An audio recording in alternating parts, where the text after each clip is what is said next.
Covid കാലത്ത് PPE kit വാങ്ങിയതിൽ അഴിമതിയുണ്ടെന്ന പ്രതിപക്ഷ ആരോപണം ശരിവെക്കുന്നതാണ് CAG റിപ്പോർട്ടെന്ന് കെ മുരളീധരൻ.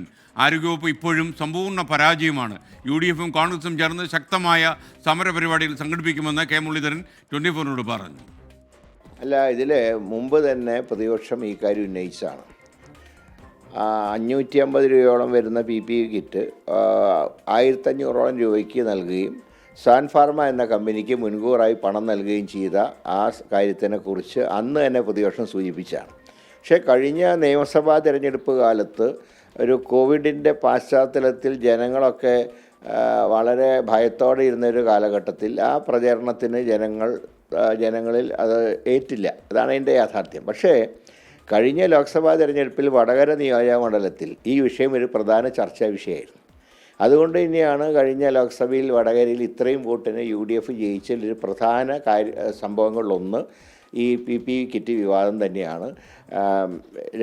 എത്രയോ ഇരട്ടി വില കൊടുത്തുകൊണ്ട് ഒരു കമ്പനിക്ക്, സാൻ ഫാർമ എന്ന കമ്പനിക്ക് കൊള്ളലാഭം ഉണ്ടാക്കാൻ സർക്കാർ കൂട്ടുനിന്നു എന്നുള്ള ആരോപണം വടകരയിലെ ജനങ്ങൾ കഴിഞ്ഞ തവണ തന്നെ. അതുകൊണ്ടാണ് ടീച്ചർക്കെതിരെ ഇത്രയും ശക്തമായിട്ടുള്ള ഒരു ജനമുന്നേറ്റം വടകരയിൽ ഉണ്ടായതിൽ ഒരു പ്രധാന കാരണം ഇത് തന്നെയാണ്.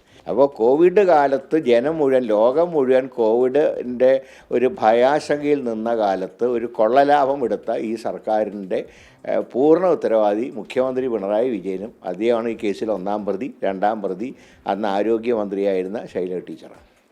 ആരോഗ്യവകുപ്പ് ഇപ്പോൾ സമ്പൂർണ്ണ പരാജയത്തിൽ കലാശിച്ചിരിക്കുകയാണ്. ഇതിനെക്കുറിച്ച് എന്തെങ്കിലും കാര്യങ്ങൾ സത്യസന്ധമായി പ്രതിപക്ഷം ഉന്നയിക്കുമ്പോൾ ധിക്കാരത്തോടെ സംസാരിക്കുന്ന ഒരു ആരോഗ്യമന്ത്രിയാണ് ഇപ്പോൾ കേരളത്തിലുള്ളത്. അപ്പോൾ കഴിഞ്ഞ സർക്കാരിൻ്റെ കാലത്തും ഈ സർക്കാരിൻ്റെ കാലത്തും ആരോഗ്യവകുപ്പ് പരാജയമായിരുന്നു. പിന്നെ ടീച്ചറുടെ ഒരു PR വർക്കായിരുന്നു സത്യത്തിൽ ഇല്ലാത്ത ഇമേജ് ഒന്നാം പിണറായി സർക്കാർ ഉണ്ടാക്കി കൊടുത്ത്. ഇപ്പോൾ ആ PRൻ്റെ എല്ലാ പ്രവർത്തനങ്ങളും CAG റിപ്പോർട്ടോട് കൂടിയിട്ട് അത് പൊളിഞ്ഞ് പാളീസായിരിക്കുക.